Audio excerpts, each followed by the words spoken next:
kaalaman at mag-benefit tayo inshallah. Ang akin pong ikikwento sa inyo ay si Muad ibn Jabal ibn Amr al-Kazari al-Ansari radiyallahu an. Si Muad ibn Jabal ay siya po ay handsome or sa Tagalog siya po ay guwapo, handsome, good looking. Siya po ay yumakap sa Islam sa kanyang murang edad sa kamay ni Musab ibn Umair. Si Muad po, mga kababayan, siya po ay nakipag-pledge sa Propeta Muhammad sallallahu alaihi wasallam, or sumama siya nung narinig niya ang aral sa Islam, kung paano ito lumaganap, ang kabutihan ng Islam. Hindi po siya nagdalawang isip, siya po ay kaagad ay yumakap. Ito po ay sa panahon ng Second Pledge of Aqaba. Si Muad ibn Jabal, siya po ay naging best reciter ng Quran. Kung ating pong aalamin, kung siya po ay mag-recite or magbigkas ng Quran, nabilang po siya sa isa sa mga sinabi ng Propeta Muhammad sallallahu alaihi wasallam, na sinabi ng Propeta Muhammad sallallahu alaihi wasallam sa pinakamalapit na kahulugan sa Tagalog, na kung kayo ay maghahanap or makikinig sa Quran, kayo po ay makinig sa apat o isa sa apat na ito. Sino sila? Una, si Abdullah ibn Mas'ud radiyallahu an, si Ubay ibn Ka'ab, at si Muad ibn Jabal, at si Salim Maulani Abi Hudayfa. Sila po ang best reciter ng kapanahunan ng Propeta Muhammad sallallahu alaihi wasallam ng Quran. Si Muad ibn Jabal, siya rin po ay naging isa sa mga ulama ng kapanahunan or kapanahunan ni Omar ibn Khattab. Nung si Omar sa kanyang kapanahunan, siya po ay hininga ng advice. Kung siya po ay mag-advise, hindi po siya nagsasagot hanggat hindi siya tinatanong. Si Muad ibn Jabal, siya ay naging ulama at sinabi sa malapit na kahulugan na ang lahat ng haram, ng halal, pag sila ay magtatanong o hingi ng payo, isa lang po ang kanilang pupuntahan, siya po ay si Muad ibn Jabal. At isa pa sa narration, sinabi sa malapit na kahulugan, na sinabi ng Propeta Muhammad sallallahu alaihi wasallam na sa araw ng paghuhukom, ang lahat ng mga ulama ay i-resurrect or bubuhayin muli. Isa ron ay si Muad ibn Jabal. Allahu Akbar.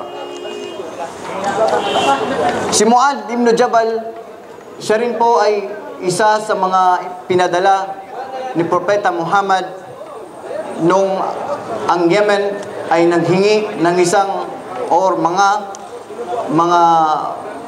ulama para ituro sa kanila kung anong kaalaman o ano ang kahalagan ng Islam. Isa po doon ay si Muad ibn Jabal, na nung pumunta siya sa Yemen, tinanong siya ng Propeta Muhammad sallallahu alaihi wasallam, "Ya Muad, ano ba ang ituturo mo sa mga tao?" Sinabi ni Muad radiyallahu an, kung ano ang nakasulat sa Quran, "Ya Rasulullah." Ano pa? Bukod sa Quran, ano pa ang ituturo mo sa kanila? Sinabi ni Muad, ang iyong sunnah or ang lahat ng aming natutunan sa iyo ay aking ituturo.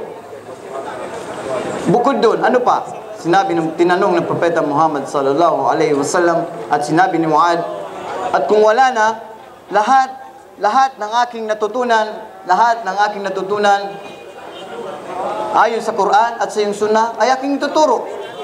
At ito ay nasiyahan ng Propeta Muhammad sallallahu alaihi wasallam, at inadvisean siya ni Propeta Muhammad sallallahu alaihi wasallam at sinabihan siya, "Ya Muad, mahal na mahal kita. Mahal na mahal kita, ya Muad. Sa iyong murang edad." Binigyan siya ng payo ni Propeta Muhammad sallallahu alaihi wasallam at ito rin ay mag-benefit sa ating mga kapatiran sa pananampalatayang Islam, na sinabi ni Propeta Muhammad sa malapit na kahulugan, "Ya Muad,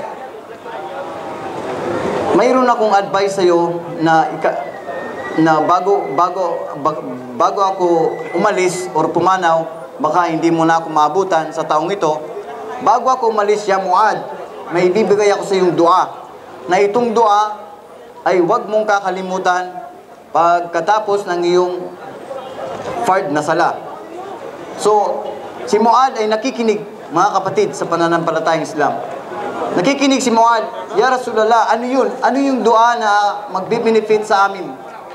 So, sinagot siya ng Propeta Muhammad sallallahu alaihi wasallam, "Ya Muad, pagkatapos mo magsala, ito ang iyong bibigkasin. Astaghfirullah, astaghfirullah, astaghfirullah. Pagkatapos, ano pa? Allahumma anta salam wa minkas salam." Ano pa, ya Rasulullah? Sinabi ng Propeta Muhammad sallallahu alaihi wasallam, "Allahumma a'inni ala dhikrika wa syukrika wa husni ibadatik." Ano ang kahulugan sa pinakamalapit na kahulugan, mga kababayan, mga kapatid? Sinabi ng Propeta Muhammad sallallahu alaihi wasallam, "Allahumma a'inni, o Allah, ibigay mo sa akin, Allahumma a'inni ala dhikrika, na ang tamang, Allahumma a'inni ala dhikrika wa syukrika wa husni ibadatik." Ya Allah, o Allah, pagbutihin mo sa akin ang pag-alala sa iyo. Wa syukrika, ibigay mo sa akin ang pagpapasalamat sa iyo. Wa husni ibadatik, at ibigay mo sa akin ang tamang pagsamba sa iyo, ya Allah. Nung ito ay marinig ng mga sahaba radhiyallahu anhum, at ito ay kanilang ginagawa every time na pagkatapos ng sala, ito ay kanilang binibigkas, mga kapatid, sa pananampalatayang Islam. Nawa po ay makapag-benefit sa atin ito. Pagkatapos na ating fard na sala, huwag natin kakalimutan na mag-astaghfirullah, astaghfirullah, astaghfirullah. Allahumma anta salam wa minka salam. Allahumma a'inni ala dhikrika wa syukrika wa husni ibadatik. At nawa po ay makapagbigay sa atin ng benefit.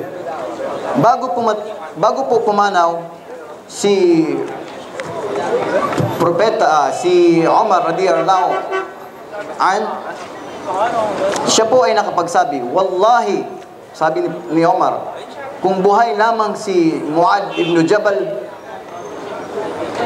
kung ako ay aalis, siya po ang aking itatalaga." Allahu Akbar. So tingnan niyo, mga kapatid, sa pananampalatayang Islam kung gaano katatag ang iman o pananampalataya ni Muad ibn Jabal. Nagiri po siyang advisor ng mga tao. Isang araw, tinanong siya ng isang sahaba, "Ya Muad, ano ba ang i-advise mo sa akin na makakapag-benefit sa akin?" Sinabi ni Muad, kung ako ba ay magsabi sa iyo, susundin mo ba?" "Oo." "So ano yun?" So sinabi ni Muad, "Mag-fasting ka at hindi ka mag-fasting." So, nagtanong yung sahaba, "Bakit? Anong ibig sabihin nun?" Ibig sabihin nun, mag-fasting kayo sa isang linggo ng alternate. Huwag naman lahat puro fasting. So, bigyan natin ang katawan natin ng right. So, ano pa? Sinabi ni Muad, magdasal ka sa gabi, o magtahajud ka sa gabi, at magpahinga ka rin. So yun po ang naging advice ni Muad ibn Jabal. At bago pumanaw si Muad ibn Jabal, siya po ay nakapagbigay din ng magandang payo sa ating sa kanyang mga kasamahan. At ito po ay kanyang sinabi, "O aking Panginoon, sa aking buong buhay, ako po ay nagkaroon ng takot sa iyo. Ngunit sa ngayon, o aking Panginoon, o Allah, ako po ay umaasa sa inyong kahabagan." So tingnan niyo mga kapatid, hanggang doon na lang po ang aking kwento. Naway nakapagbigay po sa inyo ng kaalaman sa kwento ng mga sahaba. Siya po ay si Mu'adh ibn Jabal. Tandaan po natin, hinggil sa haram or halal, isa lang po ang ating iisipin, siya po ay si Mu'adh ibn Jabal. Hanggang dito na lang po ang aking maikling kwento sa inyo. Bibigyan po natin ng mga kapatid natin na makapag-share kung sino magsasalita. Subhanaka Allahumma bihamdik, asyhadu an la ilaha illa anta astaghfiruka wa atubu ilaik. Brother.